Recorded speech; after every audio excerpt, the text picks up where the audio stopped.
Good morning, and thank you for coming.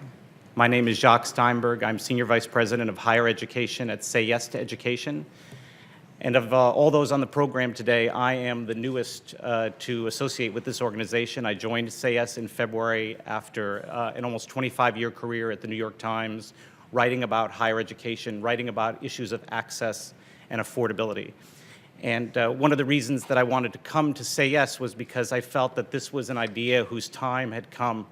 This is an organization that's built around preparing kids in low-income urban school districts to graduate from high school, to prepare for college, apply for college, pay for college, and graduate from college. That idea originated 26 years ago with George Weiss, the founder of Say Yes, and I introduce him to you now.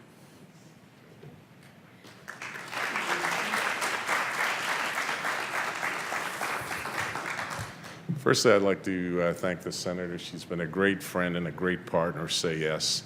And I have to say, we talk, every once in a while, and she is as informed about Say Yes as anybody, so we really appreciate your help and support. Say Yes is about hope. Say Yes is about expectations. And when the president recently came to Buffalo and Syracuse, his theme and his educational policy was affordability for the middle class. And it was a very exciting day. When I talked to the president privately, I said, Mr. President, Say Yes is about affordability, accessibility, and accountability, and we want to be part of the solution. And he thanked me for the great work that Say Yes is doing. I do want to give us a special shout out to both the University of Pennsylvania and Syracuse for being the founding members of the compact. But as I stand here today, and I'm going to make this relatively short, we now have 54 colleges that are standing with us, private colleges and universities that are standing with us to make a difference for my 65,000 kids. So from my bottom of my heart, I thank each and every one of you, because literally is when you hear from one of our speakers later, it's really about that hope and that encouragement, that there can be something better out there. So I would now like to announce the 11 new members of our compact, and as I said, I'm very, very excited, and it really makes a difference to our kids. Cornell, Hamilton, Dartmouth, Rice, Pomona, Sewanee, Vanderbilt, Denison, Paul Smith College, Rhodes, and Princeton University. Once again, I thank you from the bottom of my heart. This makes a huge difference for our kids, and hopefully what today will bring in the president's endorsement is catapulting Say Yes into even a greater and greater role, and hopefully in a year or two that we can come back and say we have a few 100,000 kids in the program, because it's making a difference. And any of these kids that you do talk to, when they have that hope and they see a better future for themselves, and I'm not going to talk any statistics, but one statistic that really came out, and there's a lot of educators in the room, that of our freshmen that were in college last year, 90% went on to their second year. So so there has to be something going on in the family, something happening going on in the community, something happening going on with their peers. That's the expectation, as opposed to dropping out and going back to the streets. God bless America. Well, I want to thank George for his vision and his leadership and his unbelievable dedication to realizing this vision. You're doing an extraordinary job, and you are creating hope for thousands of young people all across New York, so thank you. And I want to thank Jacques as well, who's not only a dear friend, a college classmate from Dartmouth, but someone who was a very well-regarded journalist and followed his dreams to make a difference for young people, and is now spearheading Say Yes and really making a difference, helping to get some of these extraordinary colleges to join the compact. It's wonderful, Jacques. Thank you for your leadership and dedication. It matters. I was just speaking briefly to some of the Say Yes leaders before I came in about why this program matters. And as George said, it is about hope. When I talk to my sons, I have a 5-year-old and a 9-year-old, we talk about college now. because my boys know that I went to Dartmouth. They know my husband went to a school in England called Nottingham. They said, can I go to Dartmouth? I was like, well, you got to get in. But they know that they have a chance to go to any school in the world if they work hard enough. And that's what we want every child in America to know from the time they're in pre-K and K and first grade, to say, I can go to college, I can go anywhere in the world. And to have these extraordinary schools signing up to say, we will take your best and brightest, we will make sure there are no financial impediments, is the difference. It is the difference that will make it work for these children.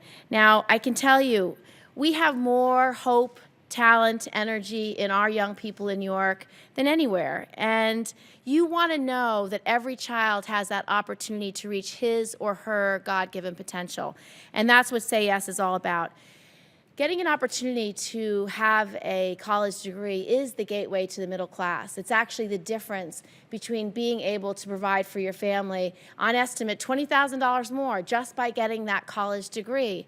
And this country is about rewarding work. It's about building the middle class. It's about strengthening our values. And when our children don't have that opportunity to get higher education, they cannot realize our country's potential. I can tell you, Syracuse was dedicated to Say Yes. I remember my first meeting when I went to Syracuse. It was a Say Yes conference. We had all of the stakeholders at a table to talk about Say Yes and why it was their priority.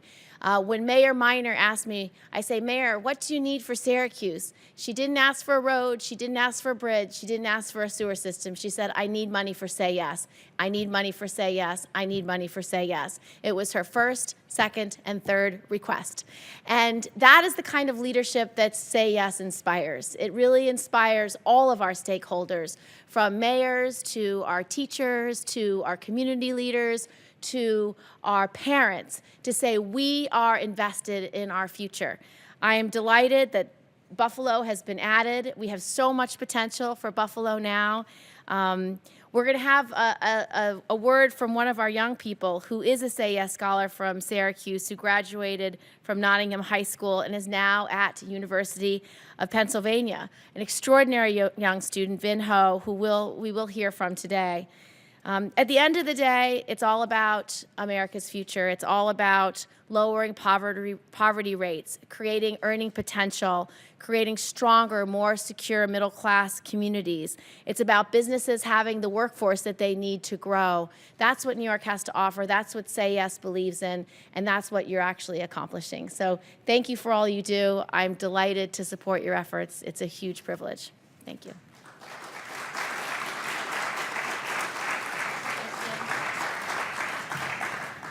So you now know the not-so-secret weapon that we have in building the Say Yes Higher Education Compact. We were just at our 25th reunion at Dartmouth, and the senator buttonholed me and, of course, wanted to talk about Say Yes immediately and said, why isn't Dartmouth in the compact? And I said, took care of that today, earlier in the day. It's done.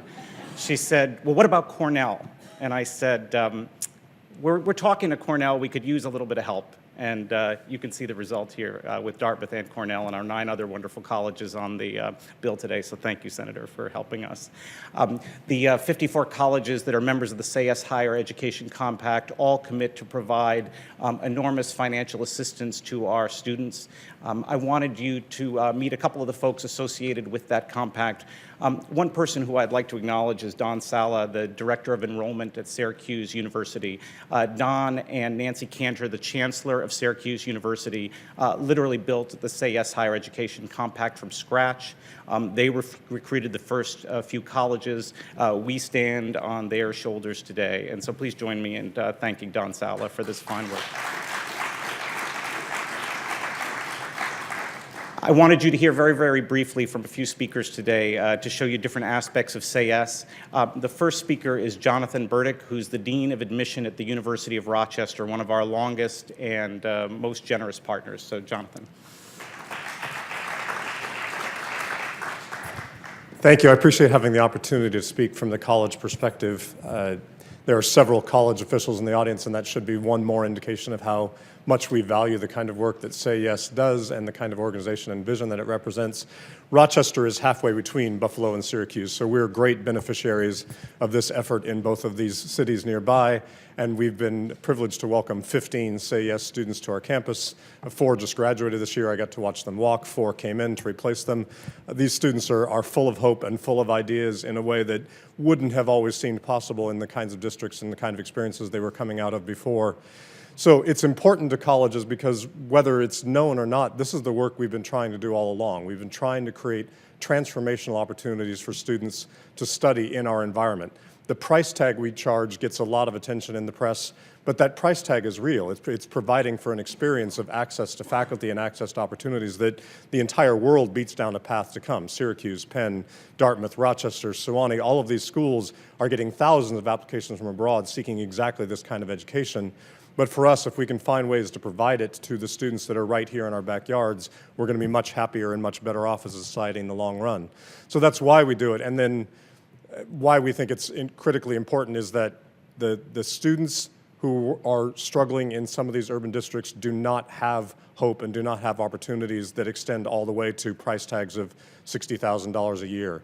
And Say Yes erases a lot of that burden and a lot of that problem by offering the promise that if you make it, if you work hard and make yourself admissible, and nobody's getting a break on getting into places like this, but if they make it, if they are worthy and do all the work and all the effort, there will be the opportunity to attend and there will be support financially from the colleges. So I'm very happy to know that the business is expanding. I hope Say Yes expands across the country and sets a model for other organizations to follow. Thank you.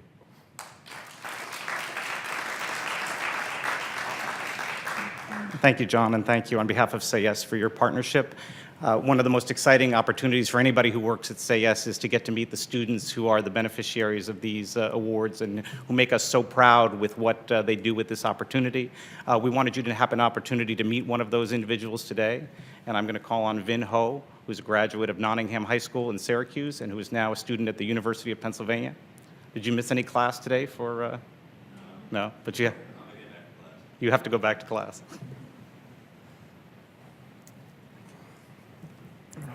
Good morning, everyone. Before CS came to Syracuse, I never even heard about the University of Pennsylvania, much less considered attending such a fine institution. Through CS, I was exposed to Penn, and I applied, knowing that my tuition would be covered. I'm one of 2 members of my family who benefited from Say Yes. My younger sister, who attends the University of Albany, and I do not have to worry about paying for our college tuition. But I want you to know that CS is beyond a tuition guarantee.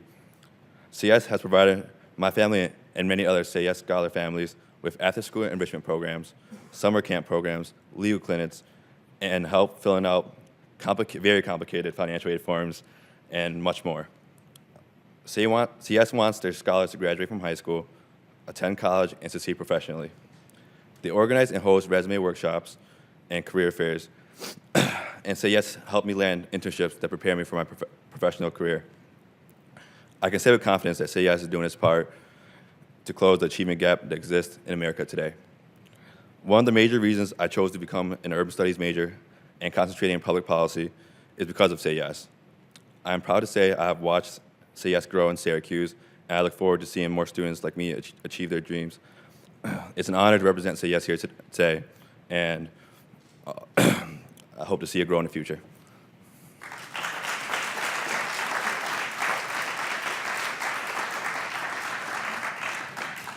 Thank you so much, Vin. We have another announcement today, a very exciting one. Say Yes has so many partners in so many different aspects of the work that we do, and one of the most long-standing and supportive partners that we have is the Wallace Foundation. And at this point, I want to call on Nancy Devine, who's going to make an announcement.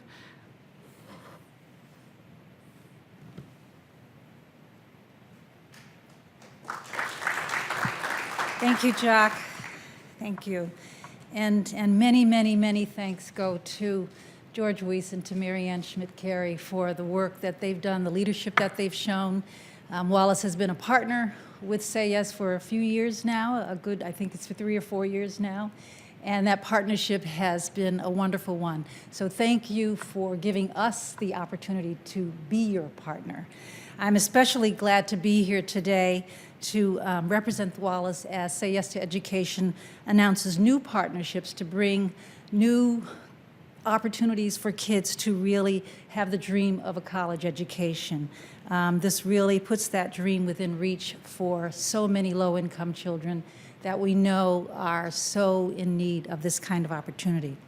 So college-educated young people with a bright future ahead of them. That's the end product that Say Yes and its partners are working toward.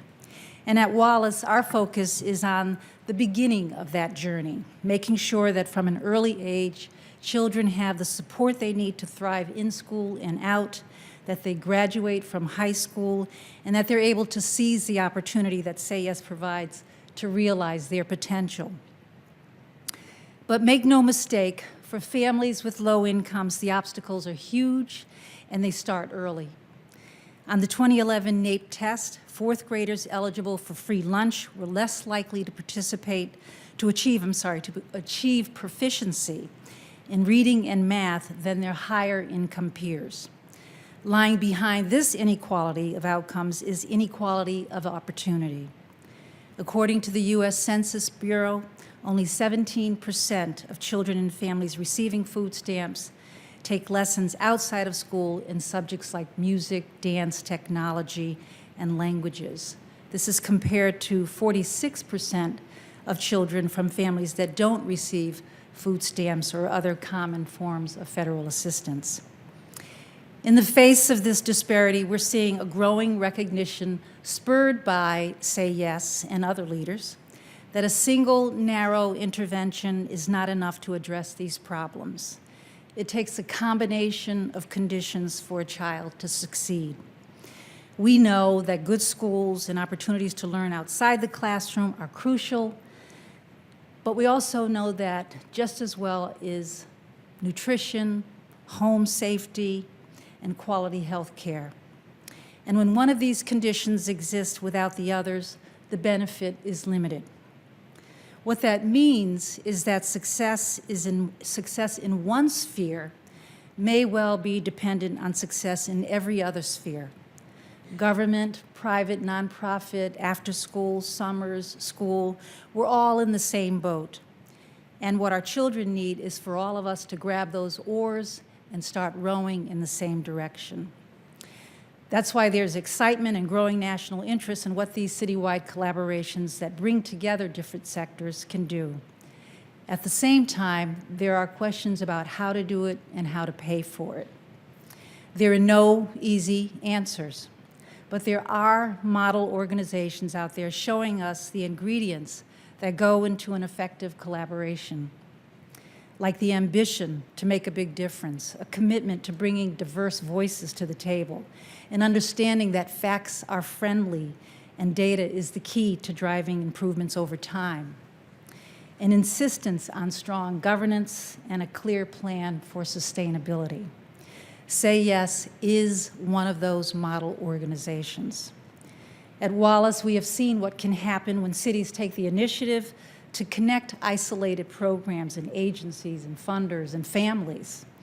For a decade now, we've been working with cities to help them take on their fragmented after-school systems, coordinate the different players, effectively collect and use the data, and boost program quality. We're also exploring the ways that nonprofits can help school districts offer children more learning opportunities. And while we've learned a lot, we realize that there's so much more for us to learn about this up-and-coming field. Wallace is a foundation who is all about learning lessons and sharing those lessons so that many, many more children can benefit. In Say Yes, we see the evolution of the citywide cross-sector approach and the promise that it holds. We're excited to discover everything Say Yes still has to teach Wallace and the nation about working together to make life better for our young people. And that is why today I'm extremely proud that Wallace is announcing that it will commit $4.5 million to Say Yes Buffalo.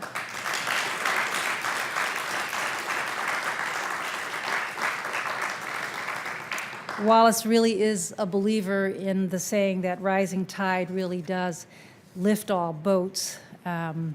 It's something that, this is a project I was saying to a few folks out when we were out talking, that is amongst our favorites.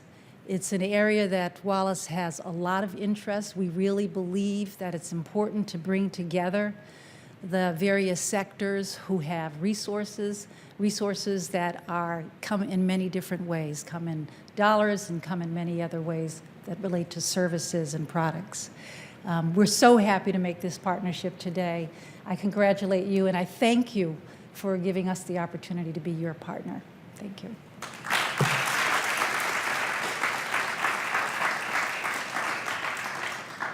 Thank you so much, Nancy. That is certainly a hard announcement to follow, but we've got just the person to do so. George Weiss had a vision more than a quarter century ago of supporting kids in many of the ways that Nancy described, from kindergarten right through graduation from high school into college. And he worked with groups in Philadelphia and New York City and Harlem and Cambridge, Mass. For the last 8 years, it's fallen to Mary Ann Schmidt-Carey, the president of Say Yes to Education, to take this strategy and bring it to scale in the cities of Syracuse and Buffalo, and we hope beyond. With that, I introduce Mary Ann Schmidt-Carey.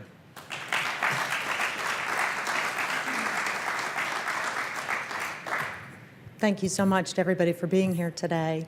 And thank you so much to the Wallace Foundation. I have to say, your belief in and commitment to our organization, our enterprise, not just through resources, but through expertise and rolling up your sleeve. You've been in the field with us all of these years.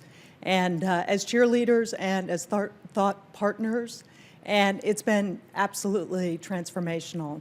And we're so excited to be in a second city, and because of your support, really having the capacity to codify this and to create it in such a way that others can learn from it, and we can continue to grow this.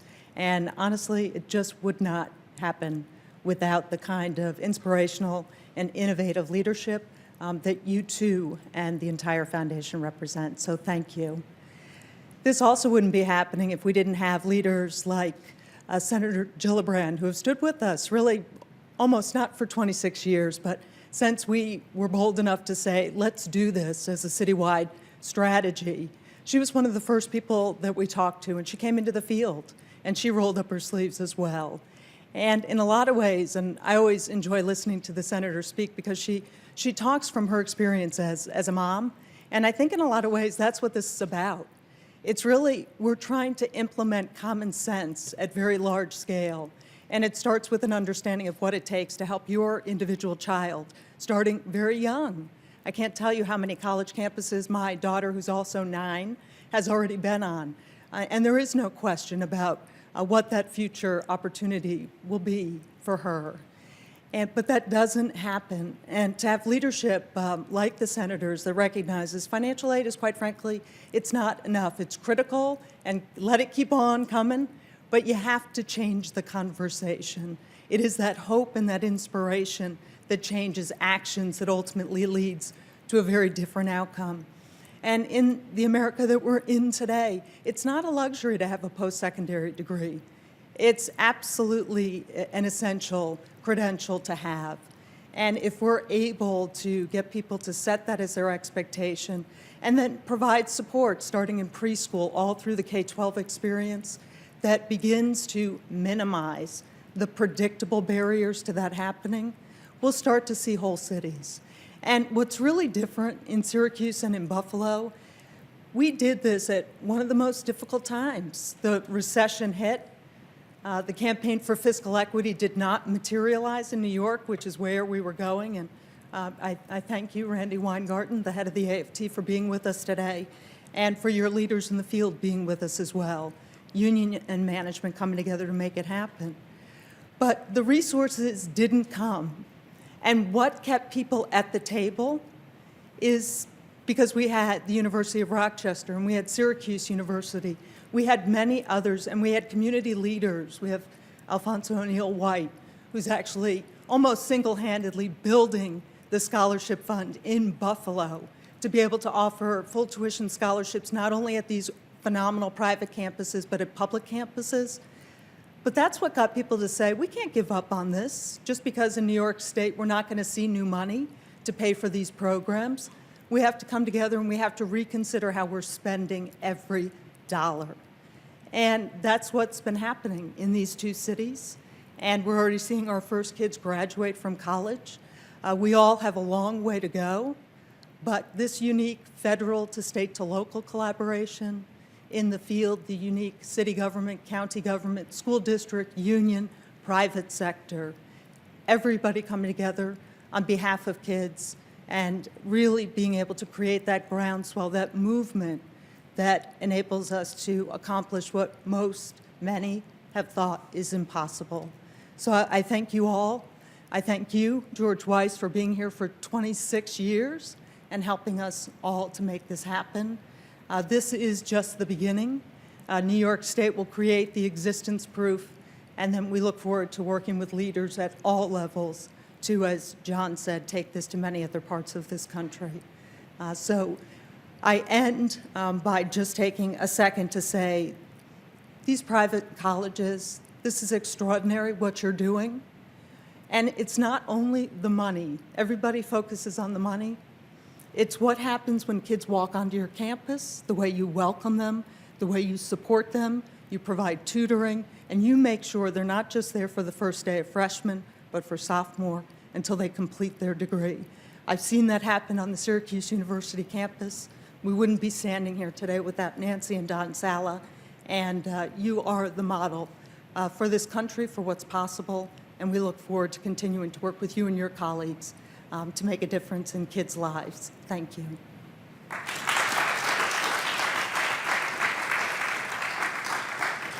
Thank you, Mary Ann. This brings to a close our formal remarks. We're fortunate today to have in the room representatives from most of our new colleges, some of them who have come at great distance. I hope you'll take a moment to introduce yourselves to them. Thank you very much.